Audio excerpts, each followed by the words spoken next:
Peygamber sallallahu aleyhi ve sellem demişti ki, nefsim elinde olan and olsun. Nefsi burada and içir. Peygamber sallallahu aleyhi ve sellem and içir. Çünkü insanların nefsi hamısı Allah subhanahu ta'alanın elindedir. Umma nefsi olan her bir şey, nefsi Allah'ın elindedir. Yani kulların nefsleri hamısı Allah Celle ve Ala'nın elindedir. İstese onu azdırar, istese onu öldürer, istese onu saklayar.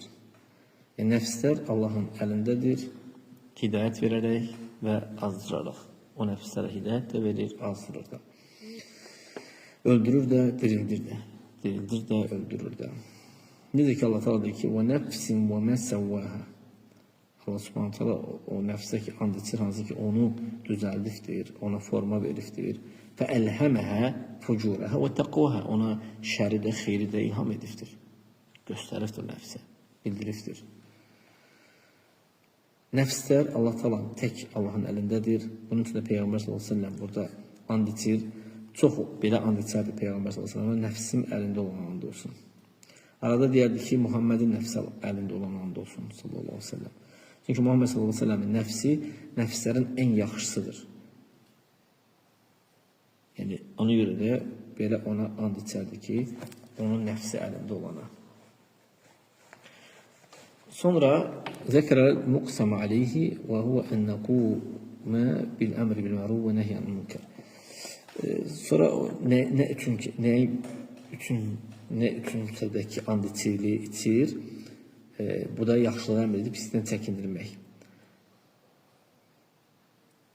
Yəni insan əgər bunu eləməsə, yəni biz yaxşılığa əmr eləməsək, pislikdən çəkindirməsək, bu bəla Allah Teala tərəfindən hamımızı əhatə edər.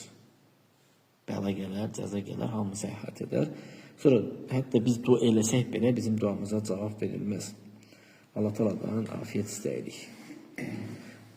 Artıq qalıqda bizi bir neçə hədislər keçmişdi. Bunlar hamısı dəlalət edildi ki, yaxşılığa əmr edib pislikdən çəkindirməyə, yəni onu tərk eləməkdən belə, yəni yaxşılığa əmr edib pislikdən çəkindirməyə, tərk eləməkdən belə çəkindirmək, insan tərk eləməməlidir, yəni bu şey. Bizim üzərimizdə hamımıza vacibdir ki, biz yaxşılığa əmr edək. Əgər qardaşımızda görsək ki, o bir vacibdə təqsiri vardır, biz ona əmr edirik, onu o müxaliflikdən çəkindiririk. Görsək ki, bir qardaşımız bir münker edir, onu qadağa edirik ona və onunla çəkindiririk. Hətta ümmət bir ümmət olsun. Çünki biz aralansaq, parçalansaq, bölünsək, hərəmiz öz yolunu bir topluma qoşulub gedəcəkdir. Hərə öz yolundan gedəcəkdir. Ayrılanda, parçalanda hərə bir topluma qoşulub gedir. Bu halda da bizim aramızda ixtilaflar, ayrılıqlar baş verəcəkdir. Amma bir olası olsaq, haqq üzərində bir olası olsaq, bizə çoxlu xeyir, xoşbəxtçilik və nicət hasil olacaqdır. Bu hədisdə nə vardı? Bu hədisdə